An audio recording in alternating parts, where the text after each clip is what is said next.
What's up, y'all? It's Ruffiankick. For those who don't know, producer, make beats for cats who, enjoy making music themselves, But I'm just doing this video, I don't really record videos of me just going on talks and talking about stuff like that. I want to start getting more things like these out. Um, just a little topic, I posted a little status on Facebook not that long ago, and basically I was just talking about how Um, I I'm so fatigued by the way music is now, and how music kind of just left me in the dust when it comes to as far as the music that's out now. For example, I'm not knocking anybody as far as if you guys are making music like that. Cool, I don't have a problem with you guys doing music like that or anything. It's just like some of the music that's out now is not to my taste, and it's just because I'm just tired of it. Um, what led me to make this video is I gave one of my friends a ride home from work. We work the same spot. Gave her a ride home. I'm playing her some music. I'm playing her some. What was I playing her? I was playing her some Quelle Chris. Because he was pretty good. Pretty good rapper. Midwest. Doing some pretty good tracks. Now she's pretty cool. She's a little bit older than me. She's actually, which is I found kind of funny, but she's a little bit older than me. She's like 32. I'm 24, so I'm still pretty young when it comes to music and everything. But she's about 32, 33, somewhere around there. And she brought up the fact that rappers like I think Game came out with a new album and everything. And I was like, that's cool. Is he's still making good tracks? That's good. It's good to hear. But something led into me playing that Quelle Chris track for her. I played Rapping Ass Niggas for her, and that's my joint. It's a good track. Which is kind of like ironic because it has something to do with what I'm talking about. So we're talking about it. The subject comes along where I'm like, showing her the track, saying what you think about the song. It's a pretty good song, right? She couldn't find anything to like about that song. Like she literally said, "Okay, I understand what they're talking about, but the hook is annoying." Ironically, she said the hook is annoying. Things like this, and I was like, I don't understand. Then I thought about it. This is exactly how I am whenever someone tries to play tracks like stuff by like Rich Homie Quan or stuff by YG or stuff by freaking whoever else is out right now. I don't really listen to a lot of that. And then it made me wonder, like, why am I the only younger cat out now that listens to or is actually just tired of music like that in general? I don't really listen to a lot of that type of music. I'm more of the it's not even considered conservative or anything. I just noticed that I listen to more things like, for those who know me, they know what I listen to. I like to listen to stuff that makes me feel good, stuff that's thought provoking, stuff that's hella creative. You know what I'm saying? Stuff that I listen to more instrumental music now than I do anyway. But I like to listen to more creative things. For example, Green Llama Crew, Selfish, Fluent, DiBiase, the homie DiBiase. What's up, bro? Other people that I grew up making music with, Munoz, freaking K Tronada, some other people in my crew, Kalen Ellis, cats like that. Or to maybe, for those who don't even know who those are, I'll go back to what I kind of know some history as far as what I started listening to and what got me into this music. I'm 24, like I said. I got into listening to music like this back when I was about, I'd say about 9 years old, about nine or so, fourth grade. And what got me into shit like this was, Wu-Tang, Redman. That was really it. Wu-Tang, Redman. And then started getting into more stuff after that, listening to Redman, mostly his Muddy Waters album, which was my joint. That's like, I know that shit word for word.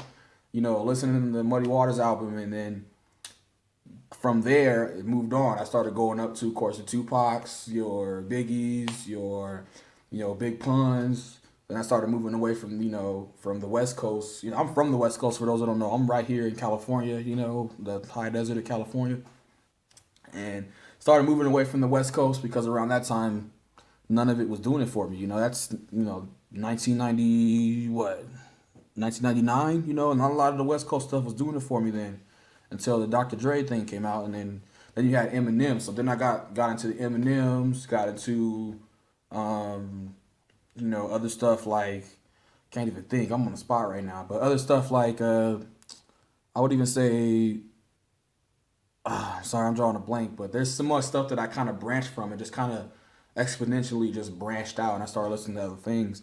Then came around a time when I turned about from 9 to like when I went to about what like 11, 12 years old. You got cats like MF Doom that I started listening to. Of course I got into Nas too pretty early. The first album I had from him was Stillmatic. I didn't have Illmatic first. Stillmatic was the track, the album that I had, and that was the joints with me. So I was always like a huge fan of that type of stuff. And as I started to grow up, I started to notice that music started to change. You started hearing more club bangers, and I wasn't mad at it because some of them were good. You had your Nellies, you had your freaking I can't even think of anybody. It's weird. I'm on the spot right now, but you had people like Nelly, you had people like Chingy. That's middle school. That's towards like I would say what eighth, seventh, eighth grade. Your Holiday Inn shit. Stuff like that. That's when the stuff started kind of going club bangers. Your Little Johns. The East Side Boys. Yeah, Usher was still doing pretty good things. So you had some collaborations. Ludacris, which I'll say this, I can't even really put Ludacris in that category because Word of Mouth was my favorite Ludacris album, and that had like the best bars from Ludacris, and Ludacris it put Ludacris up there for me as far as one of those really good MCs that who knows what he's saying. He could say shit that made sense and shit that made you laugh, and if you could make me laugh when it came to music, I was fucking with you. That's the music I was listening to at the time. You know what I'm saying? So that's kind of how it was. But then, as I got a little bit older than that, about fast forward to like freshman in high school, that's 2004. So that's around the time Kanye West came out with his first album, his first like real release album. And that was my joint. Because that had some shit that I was really cool with. I was like, really, people can still do music like this. But then, if you think about it, at the same time, you still have people out there like that were still trying to do club bangers. And that's ninth grade, and then so I'm thinking around that time people were still trying to, find the way the sound should be. It's weird.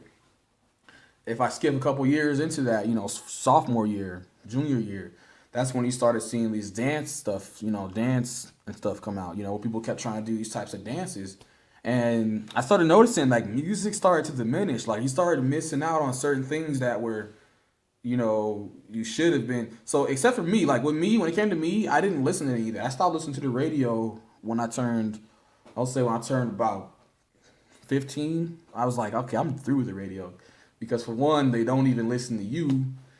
And why should you listen to them? You call up, you try to see if you can get on the radio to request a song. You request a song you want to listen to. Like I remember requesting, I was like, hey, you guys should play If I Ruled the World by Nas, play that, and our radio station out here wouldn't play it. I don't know why, but K-Day over in Los Angeles County, they'll be able to play it. They even have to request it. They just play the joint. But out in my county over here, San Bernardino County, nah, nobody wanted to listen to that. I don't know. They didn't want to put it on. Who cares? Whatever. That's how they felt. But yeah, like I stayed in my own, music. So I literally had enough music at that time to have my own radio station based off of what I like to listen to. Around that time, I was still big into Wu-Tang, still big into Redman. I was still big into, Quasimodo, Madlib. I got into Madlib really late, probably around, sophomore year. When I was 15, because I heard the Quasimodo and I was just like, dude, this is sick. And it put me on to a lot more other cats. And then I realized MF Doom was on a couple of tracks, and I was like, because I already knew of MF Doom. And then Stone's Throw got into that. Now, I didn't mean to get into all that, but I wanted to give you an idea where I'm coming from with this. Music now, I'm 24 now. It's been 6 years since I've been out of high school. So it's like, music now from even then, that's less than 6 years ago, has not fully changed when it came to whatever's been played on the radio. And I felt like it has changed, but it's been very slow change. It's very, very slow compared to the stuff that you hear when it comes to like your Ghostface, your freaking Ka, yeah, who else?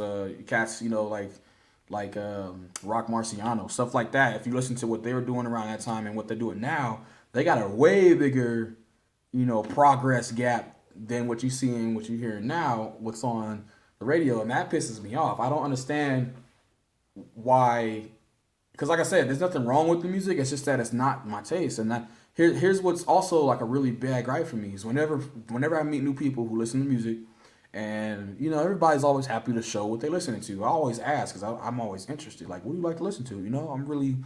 I listen to music 24/7, so it's like, what do you like to listen to? Well, people will show me what they like to listen to, and if I don't have a certain type of, what I'm saying, like a certain type of reaction, like if I'm not head nodding the whole time, I'm like, or if I'm not, I'm just like this, then my friends get mad. They be like, "You telling me that wasn't hard? Like that was a hard. This nigga's got bars." But then I'm like, "No, he doesn't. Like I've heard this before. You know what I'm saying? I've heard this before. I feel like I've heard this at least 3 years ago, 2 3 years ago. You know what I'm saying? Now, if I was to show him like a track or something like that, like I think I probably showed him a couple of tracks that I like to listen to. I showed him like I can't even remember, but I'll give you an idea. Let's say if I show them something similar to this, that but it has like more of a taste that I like. I can't even think of an idea, but for the sake of it, I'll just say like Raekwon. Like let's say if I play him a Raekwon track and I say check this track out, let's say the track doesn't have drums on it, it's just like a soul loop and it's hella soulful, it's super loopy. And I play that shit for him. He's like, I'm not really feeling that, man. Like I can't even understand what he's saying. Now does that mean that my homie is too damn simple to understand what Raekwon is portraying? Or does that mean that he doesn't listen to Raekwon as much? So everything that Raekwon's saying is totally flying over this nigga's head. Like it's just like, what the fuck? You know what I'm saying? Like me personally, I'm sitting here enjoying it. I'm understanding. I gotta explain to him this is what Raekwon's saying. It's cool. But honestly, it goes hand in hand because if he's playing this track for me, say if he was playing track from Rich Homie Quan or something. I can't think of it because like I said, I don't listen to this type of stuff, and I don't know who the fuck is who now. I know who they are, but I don't know who they are when I listen to them. So let's say if he's playing me a Rich Homie Quan track, I'm sitting here, I'm enjoying the beat because I don't have a problem with trap beats, but the raps, like the actual vocals, are totally missing me completely because of the fact that they're not saying anything. I mean, I can understand what they're saying, but there's nothing. They're not saying anything, so it's like, you know what I mean? What I'm saying. So does that mean that it goes hand in hand? Like, I think about shit like this all the time. Does that mean that it does, you know what I mean? Like, I won't know what this nigga's saying, but the same way he won't know what Raekwon is saying. You know what I'm saying? Like, it's weird. Um, I laugh sometimes when people call me a snob about it because I tell them, dude, I don't like listening to that corny shit. And then they be laughing like, how is that corny? This is popular. I'm like, I've always been the guy who listens to stuff that's not as popular as what's playing now, and that's how I've always been. It's been like that since I was 9. Around the time I was 9 years old, think about it. Muddy Waters came out in '96. I was 9 years old in 1999. So around that time, you already started hearing stuff coming out that were a little bit different. You know what I'm saying? Even past that, back in 2000, back when I was in like elementary school, I used to play stuff with my friends, and they'd be like, why do you listen to this? No one listens to this. And like, what the hell is this? And like, this song's sick. And I rap it word for word for them, and they're cool about it because they're like, damn, this dude's rapping for me. But it's not. It's never been a thing where like, they thought, damn, this is groundbreaking. Hell no, it's never been that. Every time I play something for somebody, they gotta absorb it first before they can really understand what I'm playing for them. Like I remember hanging out with my friends in my spot right here. We smoking a couple of joints, relaxing. Um, and I don't know, I was listening to music. I had like a playlist going for people so they can just listen to what's going on. And I played a track by Selfish from the Green Llama Crew. If y'all don't know who Selfish is, he's a pretty cool cat. He's like a rapper in the group. I don't know too much about him, but I just know that he's a good rapper and he's got sick beats, very very lo-fi type beats. And I'm a big fiend for lo-fi music. For those who don't know, but I played a track by I think I played Hundreds by Selfish, and it had this very '80s, you know, fucking fleshed out beat with like a flanger over the sample, and the beats are off. They weren't lined up like you would expect or like they would expect, and they're looking at me like, Dion, what the fuck are you playing? You know what I'm saying? I'm saying, oh shit, this shit's hard. I don't know. I was high as fuck. I was just enjoying the music, and they were like, dude, this is kind of cool, but I can't even catch the beat. They still were trying to catch the beat, like just because I didn't understand it. I was like, how you guys not? Whatever. You know, I'm not gonna push my music on anybody because that's rude, and that's really what a snob is about. I'm not gonna push my music on nobody. But you know, just to wrap this video up, I just felt like a lot of people, you know, go off of whatever music is playing out right now just because it's popular, not because they personally enjoy the song themselves. Because I can go back and tell some of my friends and ask some of my friends, hey, so what do you like about that song? What's so cool about it? The only thing they'll really be able to tell me is the beat and the chorus. That's it. They can't really go into the rhymes and say what the rhymes mean. Just a quick little story too. I had a homie who tried to put me onto Logic. He's a pretty cool rapper. You know, I couldn't get into him as much because he sounded too much like Kendrick Lamar, and I'm just being dead honest. You know, but he did have some tracks on there where I was like, cool. You know, he's actually trying to do something different.